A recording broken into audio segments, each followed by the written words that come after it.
Welcome back, everyone. Today, we're diving into one of the hottest topics in women's basketball, Caitlin Clark, and how she's challenging the WNBA media in ways we've never seen before. From her explosive performances on the court to the media frenzy surrounding her every move, Caitlin's journey has not only captivated fans, but also exposed some glaring issues in how the WNBA media handles its stars. Why does Caitlin seem to get more attention than some of the league's top players? Is it talent, or is there more to the story? In this video, we're breaking down how Caitlin Clark's rise has sparked conversations about media bias, coverage inequality, and what this means for the future of women's basketball. So grab your popcorn and stay tuned as we get into the truth behind the headlines and how one player is forcing the media to take a long, hard look at itself. Not saying this because she went to LSU, but I think she's definitely leading in the rookie. I'm not saying this because she's with LSU, but I definitely think she's leading the Rookie of the Year race. If I had to pick a Rookie of the Year right now, today, my pick would be Angel. My Rookie of the Year is going to be based on standings because that's how you measure impact. The Sky are just above them in the standings, and right now they're in the playoffs, so you'd have to give the edge to Angel Reese. For me, if the Rookie of the Year was decided today, I'd give it to Angel. When it comes to Caitlin Clark, the media, fans, and even her detractors have been building up her rivalry with Angel Reese all year long. They've debated who's the better player, who's more important, who's more valuable, and recently, who's the Rookie of the Year. All of these debates are a bit comical, but the most laughable one is about Rookie of the Year. Since day one, Clark has been the clear frontrunner for the award. Day by day, week by week, and eventually month by month, she's widened the gap between her and whoever is in second place. At this point, the gap is massive. This whole Clark versus Reese debate is 100% media-driven, meant to generate interactions, clicks, and views. Perfect timing, ESPN dropped their list of Rookie of the Year power rankings, and of course, Angel Reese is number one. It's divine timing, really, since the fourth installment of Clark vs. Reese ended like many of their previous matchups. Caitlin Clark put up 31 points, 12 assists, 4 rebounds, shot nearly 60% from the field, and made 5 threes. Angel Reese, on the other hand, didn't do much. Clark's performance in that game against the Sky was arguably her best of the season and historically one of the best in WNBA history. Before this, only 4 players had recorded 30 points and 10 assists in a game, and Clark became the first player to hit 30 and 12. It was a record-breaking performance. If you thought it couldn't get worse for Reese, it does. Clark checked out of the game up 25 points with 4 minutes to go. She could have gone for 40 points, but she didn't want to pad her stats. Angel Reese stayed in the game and padded her stats. In the final 4 minutes, she scored 5 points on 2 shots. Before that, she had 5 points on 2 of 7 shooting in 36 minutes. What Reese did was shameless stat padding. She was more focused on getting her double-double and her highlight posts for Twitter and ESPN graphics. It's a prime example of why double-doubles and streaks like hers mean nothing if you're not winning games. It's all irrelevant when you're stat padding.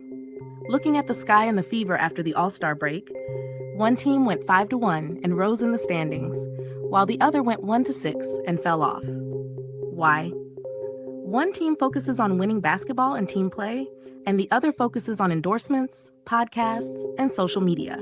With the final Clark vs. Reese game behind us, let's compare their head-to-head stats over 4 games. Caitlin Clark averaged 20.5 points, more than Reese, 10.0 assists, more than Reese, 1.5 steals, more than Reese, 0.5 blocks, more than Reese, and shot a better field goal percentage, 2-point percentage, 3-point percentage, and free throw percentage. On top of all that, Clark was plus 30 in those games, while Reese was maybe 9. Forget the stats for a second. Just watch the games. Caitlin Clark is a generational passer, scorer, and shooter. Angel Reese grabs her own rebounds. Kudos to ESPN and the media for making fans believe Angel Reese is actually the Rookie of the Year. This race was never close. At this point, Clark is closer to being MVP than Reese is to being Rookie of the Year. That's how big the gap is. Speaking of MVP, Clark won't win it this year, but she's in the conversation maybe top 5 or even top 4. If I were making the case for Clark as MVP, I'd point to her stats, her assists, and her points generated. But her biggest claim would be her team's turnaround from last season. The Fever, since adding Clark, are 16-16. For context, the last time Indiana was at 500 was in 2016. Take Kelsey Mitchell, for example, a veteran player who has never made the postseason in Indiana. Over the last 7 years, the Fever's records have been abysmal. 9-25, 6-28, 13-21, 6-16, 6-26, 5-31, and 13-27. Without Clark, they've been 18-58 over the last 2 years. This season, they're 16-16 with 8 games left to play. The Fever could win more games in Clark's rookie season than they did in the last 2 years combined. It's mind-blowing and shows her value to the team. Individually, Clark's stats are phenomenal. She's responsible for 37 points per game, the most in WNBA history.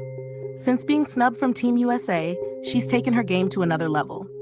In her last 10 games, she's averaged 23 points, 10 assists, 5 rebounds, and 1.4 steals on great shooting.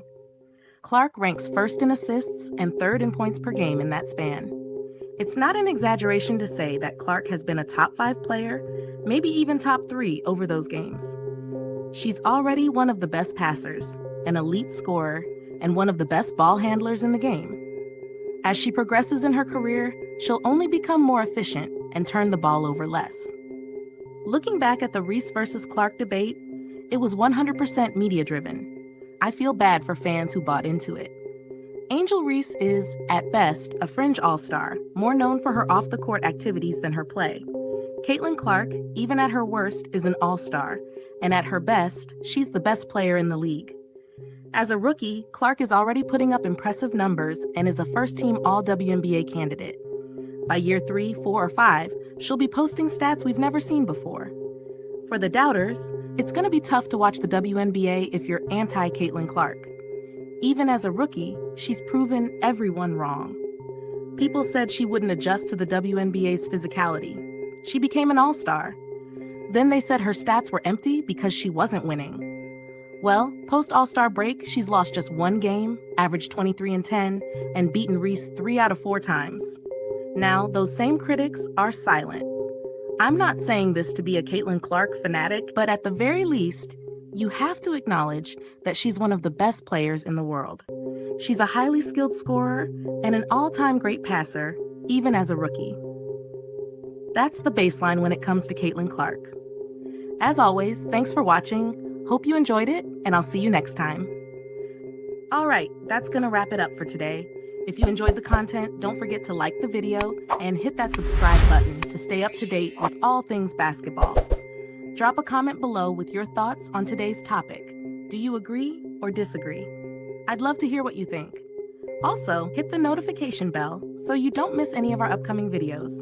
Thanks for watching, and I'll see you in the next one.